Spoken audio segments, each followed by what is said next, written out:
जरा सुनिए। कट्टर सुन्नी देश अफगानिस्तान की तालिबान सरकार शिया देश ईरान पहुंची और ईरानी राष्ट्रपति इब्राहिम रईसी को श्रद्धांजलि दी। लेकिन इसके तुरंत बाद अफगानिस्तान की तालिबान सरकार ने भारत को लेकर एक बहुत बड़ी बात कह दी। ईरान से तालिबान का ये ऐलान पाकिस्तान पर बिजली बनकर गिरा है। तालिबान के स्पोक्सपर्सन ज़बीहुल्लाह मुजाहिद जो है, उन्होंने चाबहार पोर्ट की हमायत कर दी है। अफगानिस्तान ने भारत की साइड लेते हुए यूएस को कहा कि यूएस कौन होता है सैंक्शंस लगाने वाला, यूएस को सैंक्शंस नहीं लगानी चाहिए, बिल्कुल भी नहीं लगानी चाहिए, क्योंकि इससे अफगानिस्तान का भी बहुत भला होगा। तालिबान सरकार अब चाबहार में एक विशेष जोन बनाना चाहती है ताकि अंतर्राष्ट्रीय व्यापार किया जा सके। अफगान तालिबान कहते हैं कि अफगानिस्तान के लिए चाबहार पोर्ट जो है वो एक ऑल्टरनेटिव है जो पाकिस्तान की कराची की पोर्ट है। अभी तक तालिबान को इंपोर्ट और एक्सपोर्ट करने के लिए पाकिस्तान के कराची पोर्ट का इस्तेमाल करना पड़ता था, लेकिन अब तालिबान ने कहा है कि पाकिस्तान भाड़ में जाए, हमें व्यापार के लिए अब सिर्फ चाबहार पोर्ट ही चाहिए। यानी अफगानिस्तान ने पहले तो पाकिस्तान को तगड़ा जख्म दिया और फिर उसे बाईपास करने की बात लिखकर उसके जख्मों पर नमक भी रगड़ दिया। इंडिया तो चाहता ही नहीं है कि पाकिस्तान सुरखरू हो। अच्छा, वो तो कोई ना कोई प्रोपेगेंडा हमारे लिए, हमारे खिलाफ करता ही रहता है। तो हम उसके प्रोपेगेंडा में ना आए। बात है तब तुम्हारी जितनी भी खुजली है ना, ये 26/11 की, और हम अजमल कसाब को तुम भेजो अजमल कसाब को एक बार फिर से तुम भेजो, फिर देखना तुम्हारे मुल्क का ऐसा दमादम मस्त कलंदर होगा ना, नंगे पैर नाचोगे सड़क पे तुम। हम तो उस पाकिस्तान में रह रहे हैं कि जहाँ के प्राइम मिनिस्टर को वो यूएसए जाता है तो वो उनकी गवर्नमेंट उसको बरहना कर देती है, कपड़े उतार देते हैं जी, बरहना कर देते हैं। शहबाज शरीफ साहब जो बात करते रहे ना, उन्होंने यहाँ तक स्टेटमेंट एक दी कि मैं कशकोल पकड़ के नहीं भी जाता तो जहां भी जाता हूँ वो समझते हैं कि कशकोल लेकर आ गया। कहते मैं कशकोल लेकर नहीं जाता हाथ में, लेकिन वो समझते हैं कि कशकोल लेकर आ गया, कहते हैं कि देखो कशकोल लेकर आ गया। चाइना पाकिस्तान की पूरी नहीं सुनता। India independently they have one the Afghan Taliban. Iran and Pakistan have a different approach over Afghan. जय हिंद दोस्तों, तालिबान की तरफ से भी पाकिस्तान को करारा झटका लगा है, क्योंकि तालिबान सरकार के कुछ नुमाइंदे ईरान गए हुए थे, जहां पे वो इब्राहिम रईसी के फ्यूनरल में शामिल हुए। वहां पे उन्होंने काफी कुछ डिस्कशन भी किया है और तालिबान ने ईरान की जमीन से पाकिस्तान को चेताया है कि अब अगर तुमने चाबहार की तरफ देखा तो तुम्हारा ग्वादर पोर्ट उड़ा दिया जाएगा। और यूएस को भी तालिबान ने धमकाया कि यूएस को भारत पर सेंसस लगाने का कोई हक नहीं है। और यहां पर जो तालिबान अभी तक एक्सपोर्ट इंपोर्ट करता था ग्वादर की मदद से, अब वो चाबहार के थ्रू होगा। और इसी के ऊपर पाकिस्तानी रिएक्शन वीडियो है, आप इसे एंड तक जरूर देखिएगा। काफी इंटरेस्टिंग इंफॉर्मेशन पाकिस्तानी मीडिया से निकलकर आ रही है। कट्टर सुन्नी देश अफगानिस्तान की तालिबान सरकार शिया देश ईरान पहुंची और ईरानी राष्ट्रपति इब्राहिम रईसी को श्रद्धांजलि दी। लेकिन इसके तुरंत बाद अफगानिस्तान की तालिबान सरकार ने भारत को लेकर एक बहुत बड़ी बात कह दी। ईरान से तालिबान का ये ऐलान पाकिस्तान पर बिजली बनकर गिरा है। तालिबान ने भारत का नाम लेकर बड़ा ऐलान किया है। तालिबान ने कहा है कि 13 मई को ईरान ने आधिकारिक तौर पर भारत को 10 सालों के लिए चाबहार पोर्ट देकर ऐतिहासिक काम कर दिया है। तालिबान ने कहा कि भारत को चाबहार पोर्ट मिलने से इलाके के आसपास के कई देशों की किस्मत पलट जाएगी। अफगानिस्तान का तालिबान तो भारत और ईरान के बीच हुई इस डील से सबसे ज्यादा खुश है। अभी तक तालिबान को इंपोर्ट और एक्सपोर्ट करने के लिए पाकिस्तान के कराची पोर्ट का इस्तेमाल करना पड़ता था, लेकिन अब तालिबान ने कहा है कि पाकिस्तान भाड़ में जाए, हमें व्यापार के लिए अब सिर्फ चाबहार पोर्ट ही चाहिए। अफगानिस्तान का तालिबान तो अब भारत को मिले चाबहार पोर्ट की मार्केटिंग करने लग गया है। तालिबान ने कहा है कि चाबहार पोर्ट का और भी ज्यादा विस्तार किया जाना चाहिए, इससे हमें भी फायदा मिलेगा और बाकी देशों को भी फायदा मिलेगा। इसीलिए तो सुन्नी होते हुए भी तालिबान शिया देश पहुंच गया। मजे की बात देखिए कि ईरान को अपना सबसे बड़ा दुश्मन बोलने वाला सऊदी अरब भी इब्राहिम रईसी को श्रद्धांजलि देने पहुंचा, क्योंकि चाबहार पोर्ट से सऊदी अरब को भी बड़ा फायदा मिल सकता है। बहरहाल जाते जाते आपको ये भी बता देते हैं कि चाबहार पोर्ट मिला तो भारत को है, लेकिन इसका जश्न अफगानिस्तान का तालिबान क्यों मना रहा है? दरअसल पाकिस्तान की सरकार कराची पोर्ट की सुविधा देने के नाम पर तालिबान को लूट रही थी, तालिबान को ब्लैकमेल कर रही थी। पाकिस्तान न सिर्फ अफगानिस्तान से ज्यादा पैसे ले रहा था, बल्कि टीटीपी के खिलाफ एक्शन लेने के नाम पर उसे ब्लैकमेल भी कर रहा था।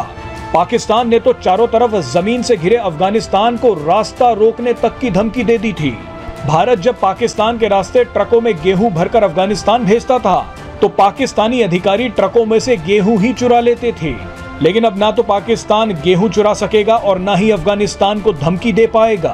तालिबान के स्पोक्सपर्सन ज़बीहुल्लाह मुजाहिद जो है, उन्होंने चाबहार पोर्ट की हमायत कर दी है और अफगान तालिबान कहते हैं कि अफगानिस्तान के लिए चाबहार पोर्ट जो है वो एक ऑल्टरनेटिव है जो पाकिस्तान की कराची की पोर्ट है, क्योंकि पाकिस्तान की जो कराची पोर्ट है वहाँ से सारी ट्रेड आती थी अफगानिस्तान में जाती है और पाकिस्तान उनसे कोई लंबा चौड़ा चार्ज नहीं करता रहा माजी में, लेकिन रिसेंटली पाकिस्तान ने बड़ी हैवी ड्यूटीज़ लगा दी। उसकी एक वजह ये थी कि हो ये रहा था कि पाकिस्तान के जितनी भी एक्सपोर्ट, जितनी भी ट्रेड अफगानिस्तान इंपोर्ट कर रहा था वो असल में पाकिस्तान नहीं करते थे। और होता ये था कि वो जो कंटेनर आते थे उनको पाकिस्तान क्रॉस करके अफगानिस्तान पहुंचना होता था। पहले तो वो जाते थे और अफगानिस्तान से स्मगल होकर वापस आ जाते थे। अभी पोजीशन ये है कि वो अफगानिस्तान भी नहीं जाते और रास्ते में ही करप्शन जो है ना होती है। पाकिस्तान की हुकूमत कहती है कि इससे पाकिस्तान को कोई रेवेन्यू नहीं होता। सो पाकिस्तान जो है वो पाकिस्तान के ऊपर अफगानिस्तान बड़ा हैविली रिलाई करता रहा है इंपोर्ट और एक्सपोर्ट के हवाले से।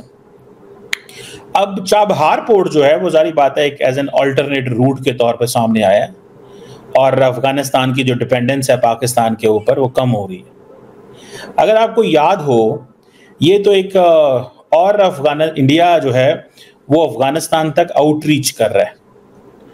अगर आपको याद हो कि इंडिया के एक टॉप डिप्लोमेट हैं जेपी सिंह साहब, not top diplomat but one of the senior diplomat, वो काबुल गए थे और वहाँ पे उन्होंने मुलाकातें की और उसके बाद फौरन ही जैसे ही वो आए अफगानिस्तान से वापस तो US special representative for Afghanistan जो थॉमस वेस्ट हैं वो इंडिया चले गए और उन्होंने वहाँ पे डेवलपमेंट बातें की कि क्या होना चाहिए और ये तासर दिया गया कि एक यूनिफाइड डिप्लोमेटिक अप्रोच जो है वो एक वक्त था कि अमेरिकन सिर्फ पाकिस्तान के जरिए अफगानिस्तान से बात करते थे। अफगानिस्तान ने अपने आप को ओपन अप कर लिया और अब वो क्या करते हैं कि उन्होंने अपने आप को दुनिया के सामने एक ओपन कर दिया है, इंडिया के हवाले से ओपन कर दिया है, ईरान के हवाले से ओपन कर दिया है और वो जो पाकिस्तान के ऊपर उनकी डिपेंडेंस होती थी उस डिपेंडेंस को उन्होंने ख़त्म कर दिया कंप्लीटली और वो समझते हैं कि हमारा अब इनसे उस तरह की कोई चीज लेन देन नहीं है। तो दोस्तों आपने ये वीडियो देखी, पाकिस्तान को झटका इस वजह से लगा है क्योंकि अफगानिस्तान एक सुन्नी राष्ट्र है और वहीं शिया ईरान के साथ अब ये डील करने जा रहा है। बोले तो अपने अवाम की खुशियों के लिए, अपनी देश की तरक्की के लिए अब शिया से भी दोस्ती कर रहा है। ईरान जाकर चाबहार पोर्ट के ऊपर भी इन्होंने काफी डिस्कशन किया। वहां के जो इनके राष्ट्रपति थे इब्राहिम रईसी, उनके फ्यूनरल में शामिल हुए, एक अच्छा जेस्चर दिया है कि भैया हम भी अब आगे बढ़ना चाहते हैं और तालिबान को जितना नुकसान पाकिस्तान ने पहुंचाया है किसी देश ने नहीं पहुंचाया होगा, क्योंकि पाकिस्तान ने हमेशा ही अफगानिस्तान के खिलाफ अपनी जमीन को यूज करने दिया है। भले ही मुजाहिदीन हो या फिर रशियंस हो या फिर आप अमेरिकन की बात करें, हमेशा ही पाकिस्तान की सरजमी का इस्तेमाल अफगानिस्तान के लिए ही किया गया है। अब अफगानिस्तान में जो सरकार आ चुकी है ये थोड़ा सा बैकफुट में जरूर खेल रही है, लेकिन वह भारत के साथ मिलकर अपने देश को आगे बढ़ाना चाहती है। इससे पहले ही भारत के एम्बेसडर, भारत के एक सचिव थे जो ऑलरेडी तालिबान सरकार से काबुल में मुलाकात कर चुके हैं और उन्होंने भारत को आमंत्रित किया है, भारत की कंपनीज को आमंत्रित किया है कि भैया आप आइए हमारे देश में इंफ्रास्ट्रक्चर डेवलप कीजिए, रोड्स बनाइए, रेल लाइन बिछाइए, डैम्स बनाइए, जिससे कि अवाम को सहूलियतें मिले और हम पाकिस्तान से आगे निकलना चाहते हैं। दरअसल अगर आप डॉलर की बात करें, आज पाकिस्तान का डॉलर 300 रुपए पहुंच चुका है, वहीं अफगानिस्तान का डॉलर लगभग 60 रुपए के आसपास है। तो दोस्तों ये किस तरह से अभी डिफ्रेंशिएट हो रहा है कि पाकिस्तान किस कदर अपनी इकोनॉमिक क्राइसिस से जूझ रहा है, लेकिन फिर भी आतंकवाद को पनाह देना से बाज नहीं आता है।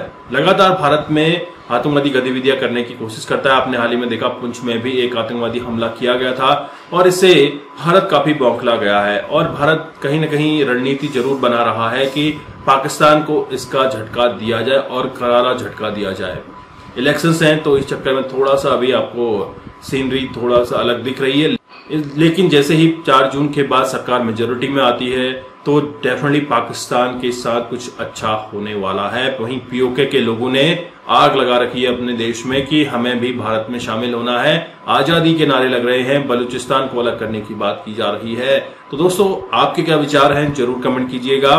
क्या पाकिस्तान को संभालने के लिए तालिबान की आवश्यकता है और तालिबान जिस तरह से पाकिस्तान को ठोक रहा है, आपके कुछ विचार हैं तो जरूर कमेंट कीजिएगा। चैनल पर नए हैं चैनल को सब्सक्राइब कीजिए। मैं आपको मिलता हूं नेक्स्ट वीडियो में, तब तक के लिए थैंक यू। जय हिंद, जय भारत।